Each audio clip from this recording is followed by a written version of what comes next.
ভারতের মাটিতে ব্রাজিল খবরটি প্রকাশের পর থেকেই ফুটবল দুনিয়ায় শুরু হয়েছে তুমুল আলোচনা। তবে এই বহুল প্রতীক্ষিত ম্যাচ নিয়ে বিস্ফোরক মন্তব্য করেছেন ভারতের সাবেক অধিনায়ক বাইচুং ভুটিয়া। তিনি এমন এক উদাহরণ দিয়েছেন যা ইতিমধ্যেই সামাজিক যোগাযোগ মাধ্যমে ভাইরাল।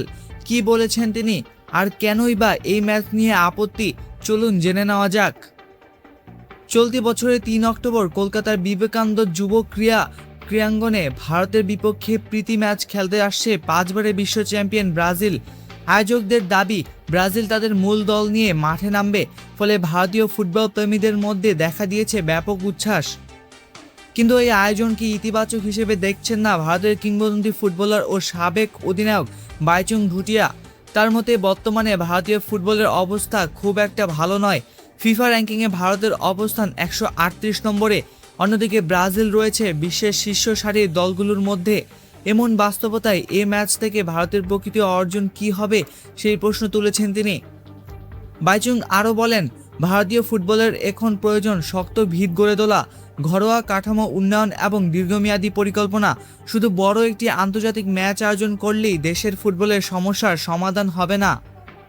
সবচেয়ে আলোচিত মন্তব্যটি আসে তখনই যখন তিনি বলেন, এই আয়োজন অনেকটা এমন যেন একটি অভাবী পরিবার ঠিকমতো খেতেই পারে না, অথচ ছেলের বিয়েতে শাহরুখ খানকে এনে নাচানোর চেষ্টা করছে। তার এই বক্তব্যের অর্থ হলো, মৌলিক সমস্যাগুলোর সমাধান না করে শুধু বড় আয়োজন করলে সেটি বাস্তব উন্নয়ন এনে দেবে না। এছাড়া ম্যাচের সময় নিয়েও প্রশ্ন তুলেছেন তিনি, কারণ একই সময়ে ভারতের সামনে ফিফা এশিয়ান কাপের সূচি রয়েছে। ফলে ভারতের সেরা দল মাঠে নামতে পারবে কিনা তা নিয়েও রয়েছে অনিশ্চয়তা। তবে সমর্থকদের একাংশের মত ভিন্ন। তাদের বিশ্বাস, ব্রাজিলের মতো বিশ্বসেরা দলের বিপক্ষে খেলার সুযোগ ভারতীয় ফুটবলারদের জন্য হবে বিরাট অভিজ্ঞতা এবং দেশটির ফুটবলের জনপ্রিয়তা আরও বাড়াবে। এখন দেখার বিষয়, সব বিতর্ক পেরিয়ে ব্রাজিল বনাম ভারতের এই বহুল আলোচিত ম্যাচ শেষ পর্যন্ত কতটা সফল হয়, আর মাঠের লড়াইয়ের পাশাপাশি বাইচুং ভুটিয়ার মন্তব্য নতুন কোনো বিতর্কের জন্ম দেয় কিনা।